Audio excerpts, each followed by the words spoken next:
En vez de ser una universidad que fuese fruto del desarrollo previo, quise hacer una universidad semilla, capaz de provocar ese desarrollo. Por esto soy el único latinoamericano que tiene el título de doctor honoris causa de la Sorbona. Yo siempre digo que no es porque yo lea a los franceses, sino porque ellos me leen a mí. Esta afirmación implica una cierta osadía. Si me preguntas por qué la tengo, te diría que porque fui socializado por los indígenas y no por la universidad.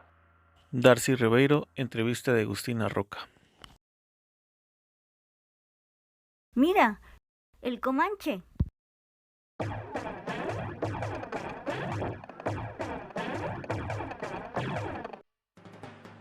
Brasil fue colonia del Reino de Portugal hasta que obtuvo su independencia el 7 de septiembre de 1822. Así, Brasil pasó de ser central del Reino de Portugal a, en una primera instancia, un imperio y posteriormente una república. Su primer capital fue Salvador de Bahía. Bueno, también lo fue del Imperio Portugués entre 1808 y 1822, pero detallitos. Posteriormente fue sustituida por Río de Janeiro hasta que se construyó una nueva capital en la segunda mitad del siglo XX, Brasilia. Ya para la era contemporánea podemos concluir que la historia de Brasil se resume en un ciclo prolongado de inestabilidad financiera, política y social que mantuvo al país asolado por diversas rebeliones. No, ¿en serio? ¿En Latinoamérica? ¿En el siglo XX? ¿Cuántas horas te tardaste en concluir eso? Tranquilo, voy empezando, ten paciencia.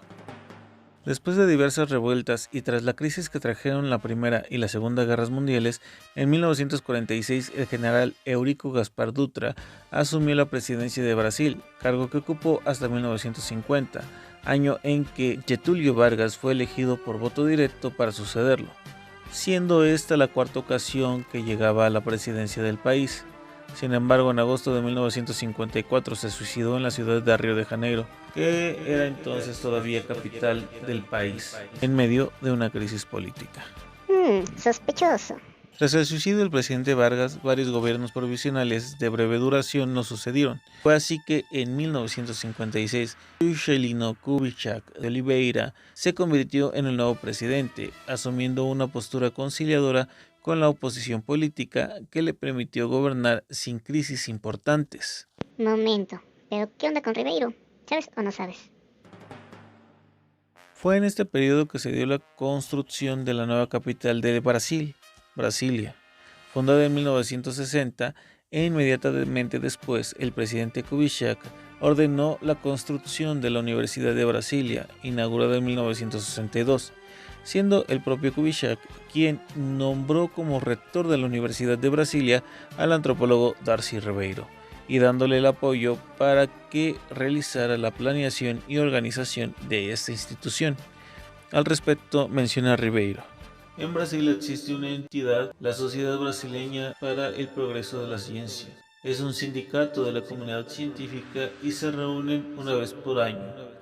A estas reuniones asisten 10.000 personas que representan la expresión de opinión de la comunidad científica. Yo me apoyé mucho en esta comunidad para hacer el proyecto Brasilia. Y tenía algo bien claro: no me gustaba la Sorbona, no me gustaban las universidades tal como funcionaban. Yo deseaba cambiar, y estoy hablando del año 58. Solo en el 68 descubrió la Sorbona que ya no servía. Empezamos a pensar la universidad desde la raíz y el impacto fue muy grande. Era un esfuerzo del tercer mundo por dominar el saber humano, requisito para pertenecer a la civilización. Siempre te tienes que aventar tanto rollo. Ahí te encargo, ¿no?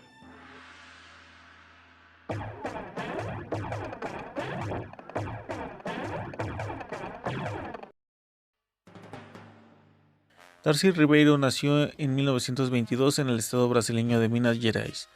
Estudió antropología, sociología y ciencia política en la Escuela de Sociología y Política de Sao Paulo. En la primera década de su vida profesional se dedicó principalmente al trabajo de campo entre tribus indígenas de la Amazonia y Brasil Central, entre las que destaco en la siguiente lista para no hacer alarde de mi fluidez en las lenguas indígenas. Ay, ajá, claro. ¿Cómo no? Si no puedes hablar fluido el español. A ver, pronuncia esto, o esto, o esto. En ese periodo también realizó un estudio de aculturación en un lapso de 2 años bajo los auspicios de la División de Ciencias Sociales de la UNESCO y organizó el Museo del Indio de Río de Janeiro. Ya para 1956 inició su carrera universitaria como profesor de etnología en la Universidad de Brasil en Río de Janeiro, hasta que en 1961 fue nombrado primer rector de la Universidad de Brasilia. Y entre 1958 y 1961, en su calidad de jefe de la División de Investigaciones Sociales del Ministerio de Educación y Cultura, Ribeiro dirigió un programa de estudio sobre las variaciones regionales de la sociedad brasileña y su significación para el avance de la urbanización, de la industrialización y de la educación pública. Por esta actividad se dio a conocer en Brasil, en gran medida por sus aportes al conocimiento de la sociedad brasileña.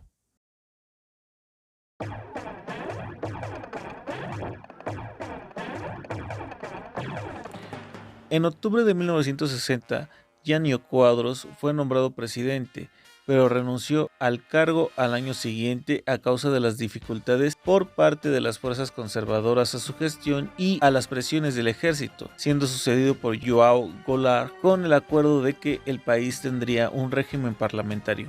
Acuérdense de ese dato, es importante. ¿Qué? Ah, sí. Durante el gobierno del presidente Goulart, Ribeiro fue nombrado ministro de Cultura en Brasil en 1962, desde cuya posición realizó una obra de grandes dimensiones en la educación y cultura brasileñas. En ese periodo proyectó y puso en marcha el primer plan quinquenal de erradicación del analfabetismo, de reorganización y democratización del sistema de enseñanza secundaria y lanzó las bases de la estructura universitaria. Al mismo tiempo, apoyó a la Universidad de Brasilia. Darcy Ribeiro dejó el cargo de ministro de Cultura para regresar al rectorado de la Universidad de Brasilia, pero fue llamado de nuevo por el presidente Goulart para dirigir la Casa Civil de la Presidencia.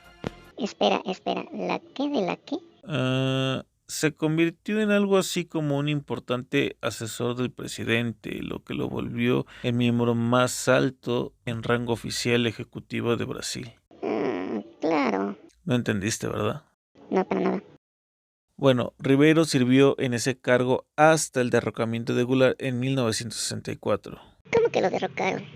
Pues resulta que en 1963, por medio de un referéndum, se aprobó la vuelta al sistema presidencialista y el fin del régimen parlamentario.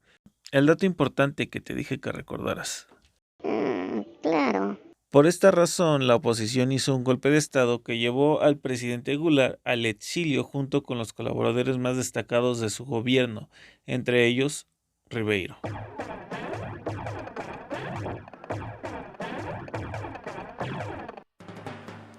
En la década que siguió al golpe de estado, Ribeiro se trasladó a Montevideo, Uruguay, donde retomó su carrera académica como profesor de antropología en la Facultad de Humanidades de la Universidad de República Oriental del Uruguay, y también escribió la mayor parte de su obra científica, la que denominó retrospectivamente 7 estudios de antropología de la civilización. Su conocimiento sobre el proceso civilizatorio y las configuraciones socioculturales de los pueblos de América Latina se plasman en su obra El proceso civilizatorio, publicada al portugués en 1968. En dicha obra plantea nuevas categorías de interpretación sobre el proceso civilizatorio, según el cual hay una evolución sociocultural que sirve de base para los estudios sobre el proceso de formación étnica y sobre los problemas de desarrollo con que se enfrentan los pueblos americanos, por lo que es necesario llegar a un conocimiento profundo de los pueblos y conocer en un esquema global las etapas de la evolución sociocultural a través del tiempo, y con los aportes de la arqueología, la etnología y la historia, situar cualquier sociedad extinguida o actual dentro del continuum del desarrollo sociocultural.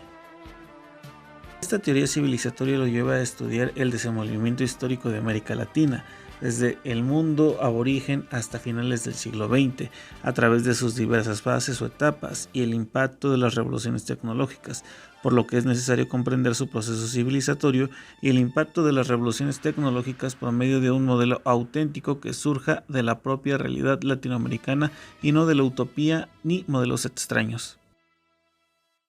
Bueno, por mi parte es todo. Muchas gracias por escuchar. Chao.